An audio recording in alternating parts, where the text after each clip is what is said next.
ସମସ୍ତେ କୁହନ୍ତି ବାପାର ହୃଦୟଟା ପଥର ଆଉ ମାଆର ହୃଦୟଟା କୋମଳ। ସେଥିପାଇଁ ମା ସିନା କାନ୍ଦି ପକାଏ, ହେଲେ ବାପା କାନ୍ଦି ପାରେ ନା। କିନ୍ତୁ ଆଜି ଆମେ ଯେଉଁ ବାପା ବିଷୟରେ କହିବାକୁ ଯାଉଛୁ, ସେ ବାପାର ହୃଦୟ ହୁଏତ ପଥର ହେଇଥାଇପାରେ, କିନ୍ତୁ ନିଜ 4 ବର୍ଷର ପୁଅକୁ ହରାଇଲା ପରେ ସେ ପଥର ହୃଦୟଟା କେମିତି ଫାଟି ଆଁ କରିଛି ଟିକେ ଦେଖି ନିଅନ୍ତୁ।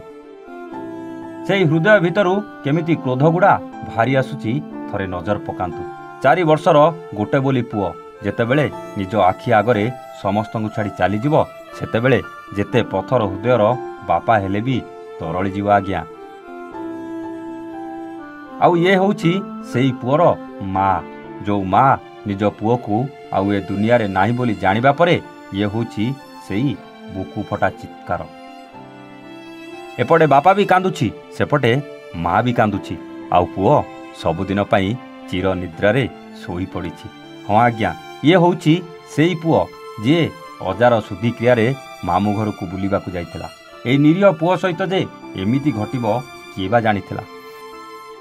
ଭଦ୍ରକ ଜିଲ୍ଲା ଆଗରପଡ଼ା ଥାନା କାଦବରାଙ୍ଗ ବନ୍ତଳା ଗାଁର ପ୍ରଦୀପ ପ୍ରଧାନ ତାଙ୍କ ସ୍ତ୍ରୀ ଆଉ ଏକମାତ୍ର ପୁଅକୁ ନେଇ ଶ୍ୱଶୁର ଘରକୁ ଶ୍ୱଶୁରଙ୍କ ଶୁଦ୍ଧି କାମରେ ଯୋଗ ଦେବାକୁ ଯାଇଥିଲେ।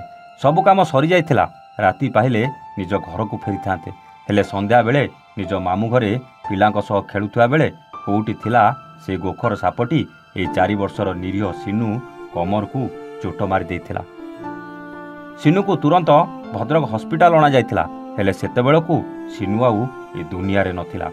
ଏମିତି ଏକ ହୃଦୟ ବିଦାର ଘଟଣା ପରେ ସାରା ଅଞ୍ଚଳରେ ଶୋକର ଛାୟା ଖେଳିଯାଇଥିବା ବେଳେ ସରକାରୀ ସହାୟତା ପାଇଁ ଅଞ୍ଚଳବାସୀ ଦାବି କରିଛନ୍ତି।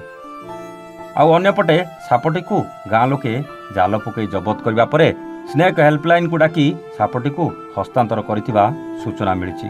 ଭଦ୍ରକରୁ ସୁବ୍ରକାନ୍ତ ରାଉତରାୟଙ୍କ ରିପୋର୍ଟ, A1 ଓଡ଼ିଆ।